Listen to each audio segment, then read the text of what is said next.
It's Tuesday, January 6th, 2026. Welcome to a new year and a brand new episode of Make It Make Sense. I'm Grant Herms. Today on the show, the U.S. attacks Venezuela, captures its president, likely violating international and potentially U.S. law, and again sets the world on edge as the president announces the U.S. is setting itself up for an attempt to take over 6 different countries. So I'm going to explain what happened over the weekend here at first, what the White House is saying was the driving reason for this, which is a moving target for them, and how it fits into the president's larger push to bring back an America from the 1800s. But first, make sure you're following or subscribe to the show. Sign up for the Make It Make Sense Substack, where a brand new Things You Forgot from Civics class newsletter is out now. This week, it's all about what Congress's job is actually supposed to be. That is a subscriber-only newsletter, but if you sign up, it is just $5 a month. You get access to that weekly original reporting as well as the newsletters and the exclusive subscriber chat where you can toss questions at me, other subscribers, and I don't know, hopefully have a little refuge from the chaos online. Okay, when I come back, Venezuela and Donald Trump's New World Order. Let's take a second to talk about RSRV Collective Botanical Drinks, specifically their brand new Kensho cocktails, because not everything that gives you a lift needs to wreck your nervous system. RSRV makes non-alcoholic botanical beverages built around plant-based ingredients designed to help you feel calm, focused, and present without the crash, the hangover, or the fake wellness nonsense. If you're like me, you want something that fits real life, something you can drink while working, thinking, unwinding, or actually having a conversation without checking out or burning out. RSRV isn't about escaping, it's about staying clear-headed while the world makes less and less sense. And right now, listeners of Make It Make Sense can get 30% off your next order when you use the link in the show notes. Now, full transparency, Make It Make Sense earns a 25% commission when you do that, which helps support the show and keeps this whole thing going. So check out RSRV Collective Botanical Drinks and drink with intention, not oblivion. All right, let's get on with the show. In the early morning hours on January 3rd, the United States, at the president's direction, carried out more than a half-dozen missile strikes around Venezuela's capital of Caracas, striking military installations and the tomb of former Venezuelan dictator Hugo Chavez, which is culturally significant to his supporters, making that specific missile strike likely a war crime. Now that aside, I guess, the U.S. also killed, according to the New York Times, 40 civilians in these strikes and captured the authoritarian leader of Venezuela, Nicolas Maduro. It's worth pointing out here that Maduro hasn't been considered a true president for several years by the United States and several of our European allies after a sham election in Venezuela, but his party was still in power, so he was the leader. And I cannot understate how absolutely insane this mission was, and the fallout from it continues to be. Because after promising on the campaign trail, after being praised by right-wing personalities and podcast hosts with millions of weekly listeners that he was going to be Donald the Dove, the peace president, we killed nearly 4 dozen people in a South American country and took their leader in what's been characterized by legal experts as a full-on kidnapping and entirely against the law, several of them. And before I go on here, I need to say that Nicolas Maduro is a murderous dictator who oppressed his own people, jailed journalists, and worked directly with violent drug cartels, and many, many Venezuelan people, both in Venezuela and living here in the U.S., are happy about Maduro being deposed. Nobody is shedding a tear for this guy. But just because he was a bad guy doesn't mean we can swoop in and abduct him from his own country while bombing its people and sending the rest of the world into a tailspin.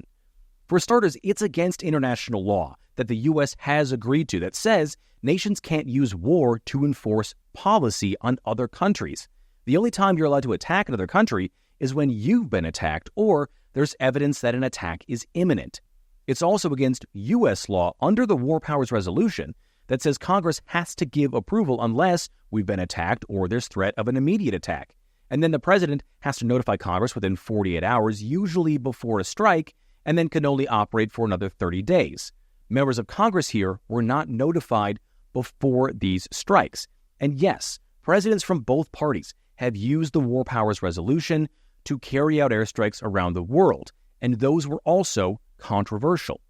Now, in both cases of the law here, the administration is trying to claim that the alleged drug trafficking from Venezuela amounts to an attack on the U.S. by linking those trafficking charges to overdose deaths in the U.S. Most legal experts say that'll never really hold up in court. Now, 10 hours after the raid, Trump held a press conference from Mar-a-Lago to explain. Now, first, all of it is crazy that this took place at Mar-a-Lago, the first foreign soil attack where we don't have an agreement with the country, and deposing of a leader in the Western Hemisphere since the 1990s, and we don't see our president at the White House? Instead, what we get are photos of the highest national security members, the defense secretary, the secretary of state, the CIA director, and the president sitting in plastic golden chairs surrounded by cheap, almost see-through black curtains hung up on piping like they're in a photo booth at a wedding in the middle of a ballroom at a resort that has been called a national security nightmare because of how many strangers are allowed to just roam around the buildings, and in an administration, no less, that's already had trouble with unintentionally leaking classified information about ongoing military operations. It is insane that this operation wasn't watched and directed from the Situation Room in the White House, let alone any actually secure room at all. And even more insane, that then Trump gave this press conference from Mar-a-Lago in front of this blue curtain background. I have seen post-game press conferences that looked more official than this thing. But then Trump said this. As we can do a safe, proper, and judicious transition. So we don't want to be involved with having somebody else get in, and we have the same situation that we had for the last long period of years.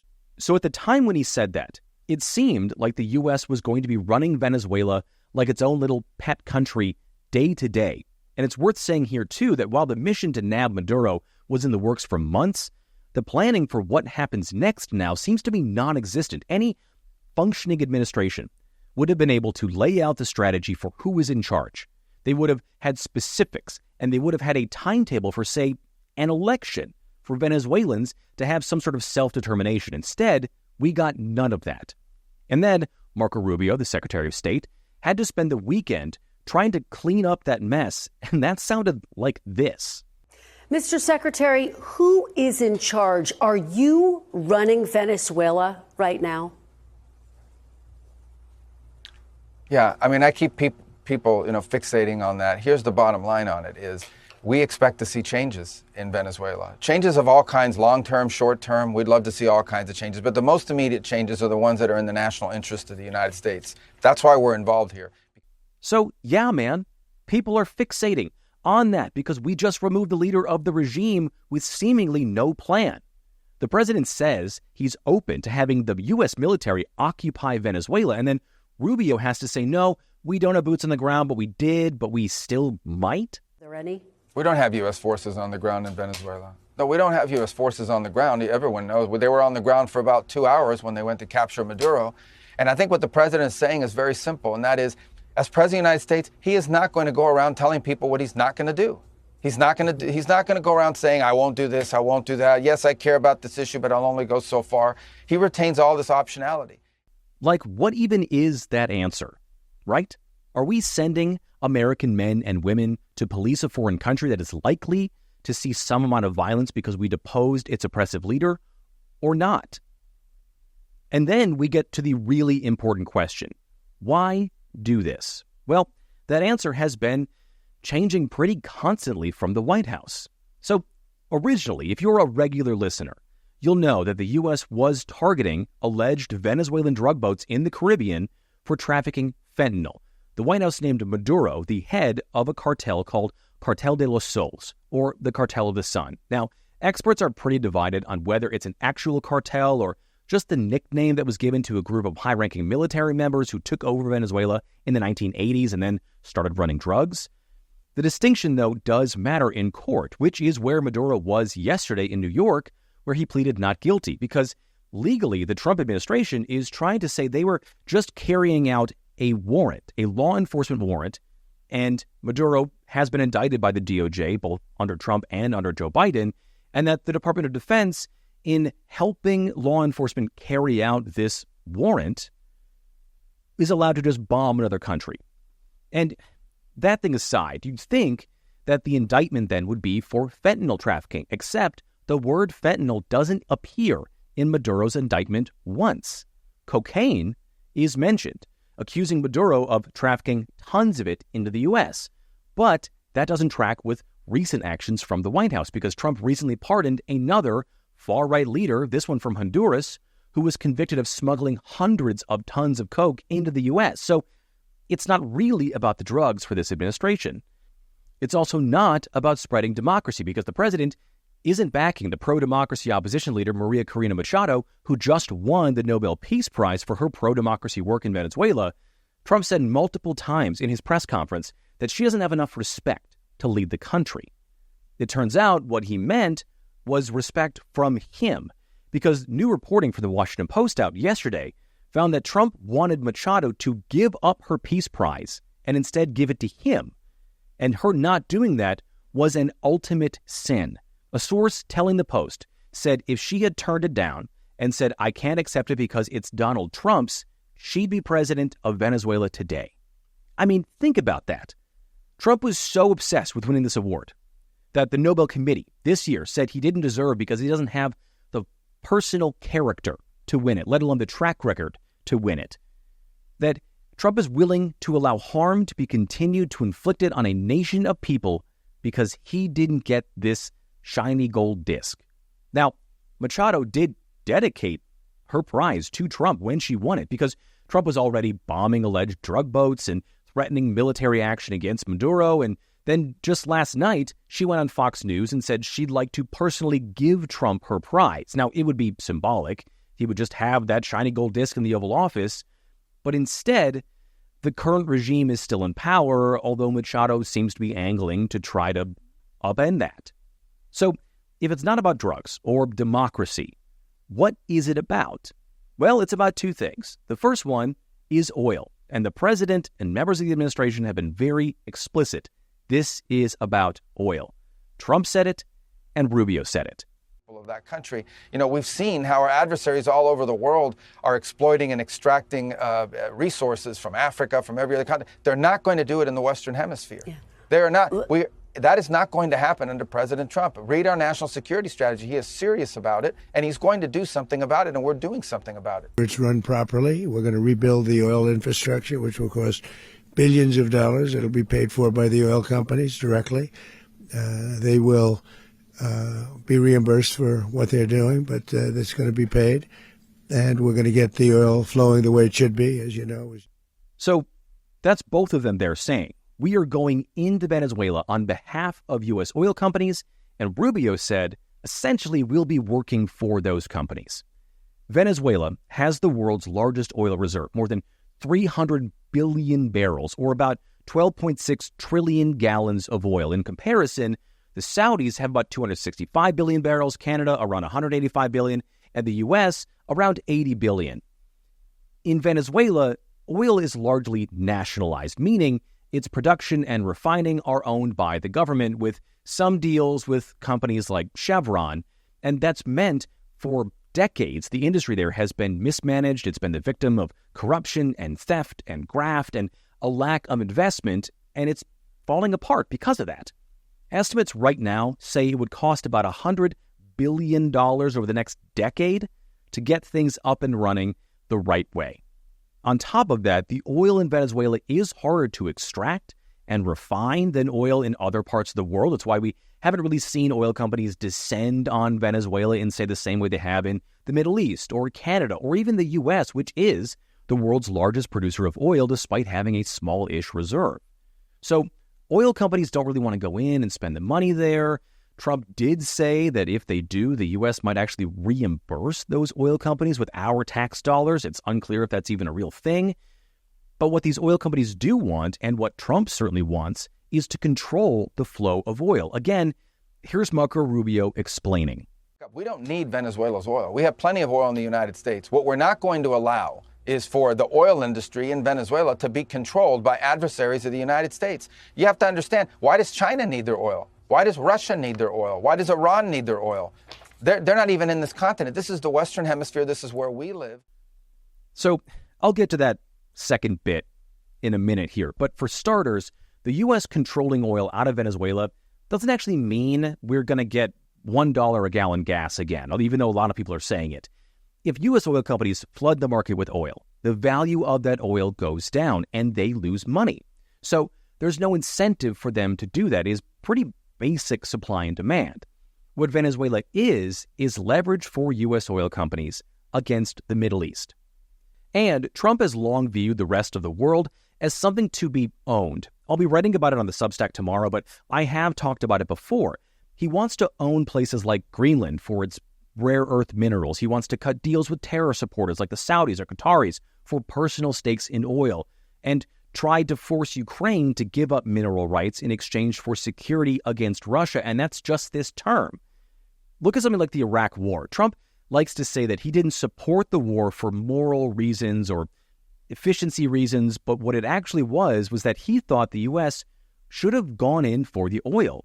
He said it in 2013 on Twitter, "I still can't believe we left Iraq without the oil." We know that the president is a zero-sum thinker and doesn't do anything unless there's something for him to gain. In this case, it's oil money in the form of that coming from donors and likely deals made to his family's businesses. We've seen him do it in other industries like crypto and real estate, so it stands to reason it would happen with oil too. But it also means that if we're there for the oil and the oil companies, someone has to protect these drilling sites, the pipelines, the refineries, the ports where the oil is shipped from, and right now that looks like it would have to be U.S. troops because the current regime, which is still loyal to Maduro and still in power, is Venezuela's military, and they definitely can't be trusted. Now, the other reason Trump invaded Venezuela is a much bigger thing, and also something I've talked about before, specifically on the Substack. Trump wants to return to late 1800s, early 1900s diplomacy of imperialism. It's infamously known as the Monroe Doctrine.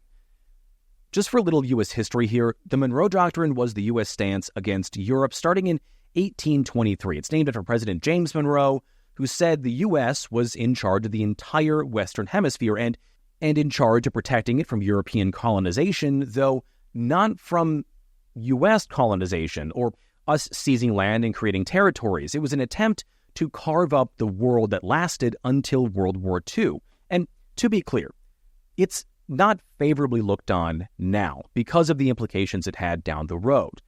At the time, and there are still pockets of historians who think this, it was sort of a paternal way for the United States to look at the rest of the world. It just certainly is not in fashion now.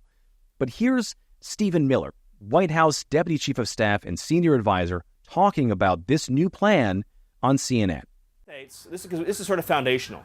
The United States is using its military to secure our interests unapologetically in our hemisphere.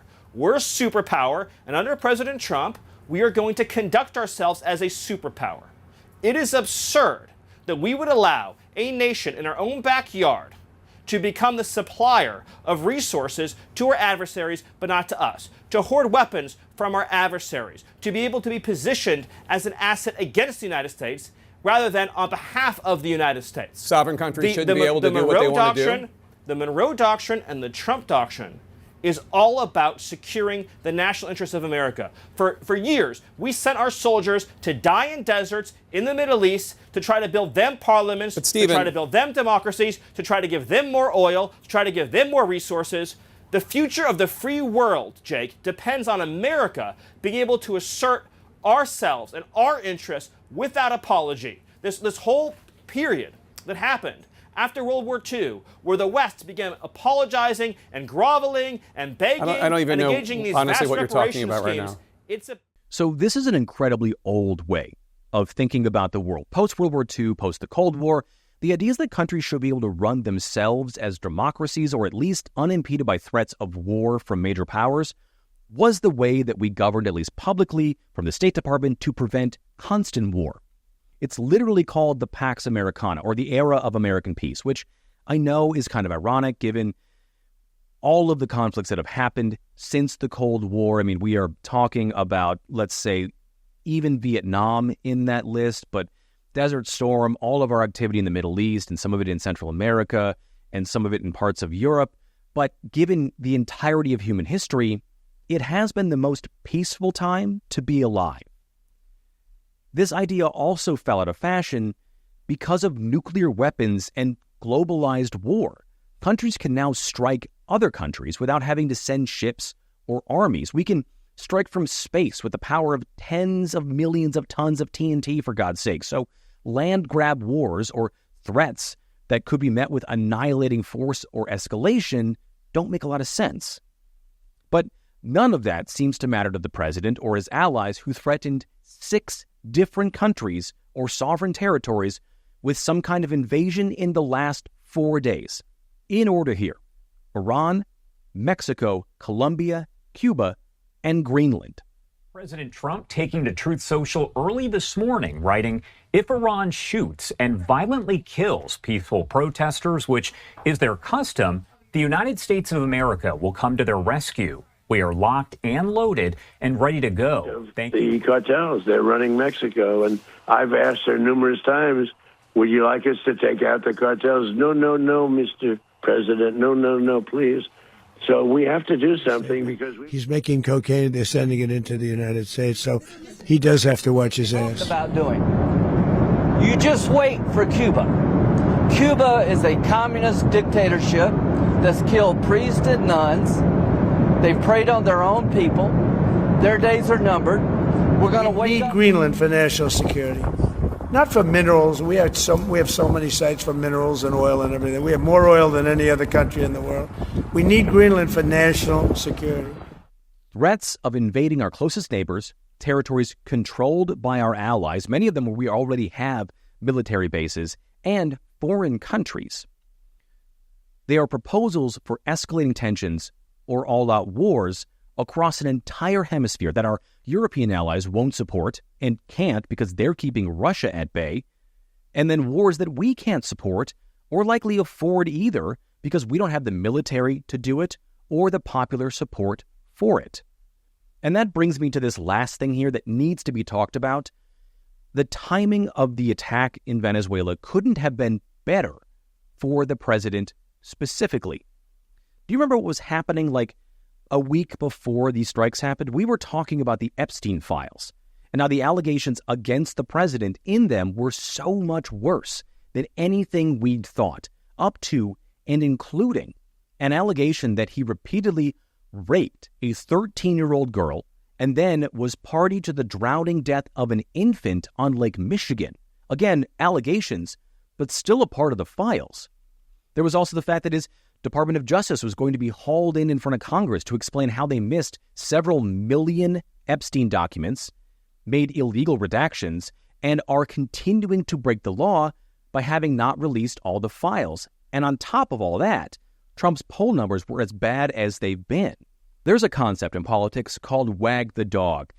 It comes from the phrase the tail that wags the dog. It's also a very fun movie from 1997 with Robert De Niro and Dustin Hoffman. It's a politics movie, but it's fun. Anyway, what the phrase means is that the smaller thing dominates the bigger thing. It's distraction politics at its most potent. And when you hear it, it's often when military strikes like these happen, when presidents are in situations like the one Trump is in, because presidents tend to get a popularity boost when they go to war. Not that these strikes have been popular by any means. A new Washington Post poll found that just 40% of Americans approve of our actions in Venezuela, although 42% outright disapprove, but 40% is not support. 2/3 of Americans want Trump to get congressional approval to do things just like he did, and only 1 in 4 people said the U.S. should take control of the Venezuelan government and choose its next leader. Not even a majority of Republicans said yes to that idea. And we'll see how long all that holds out, because at least for now, it looks like we are in Venezuela for the long haul. But this action isn't doing Trump any favors with people nationally. It certainly isn't what people thought they were getting when they voted for an America First, peace-promising president who ran on ending forever wars and lowering grocery prices. And while this is going to make a lot of oil and mining buddies of Trump and the Republican Party a lot of money, it could sour the American people against Trump even faster if things get worse in South America or in other parts of our neck of the global woods. I guess we'll just have to wait and see. All right, That is it for today's episode. Please rate and review the show on whatever podcast app you listen to it on. Like and subscribe if you're a watcher on YouTube. Subscribe to the Make It Make Sense Substack, where I've got a brand new article coming out tomorrow. Just for subscribers, though, it is just $5 a month to get access to that and all sorts of other great subscriber content. And as always, share the show on social media. It's Mims News Pod. It's MIMS News Pod, all one word on every platform. I am at Grant Herms on Twitter and Blue Sky, and at Grant_Herms on everything else. Thank you so much for listening today. I'm Grant Herms, and I'll talk to you on Thursday.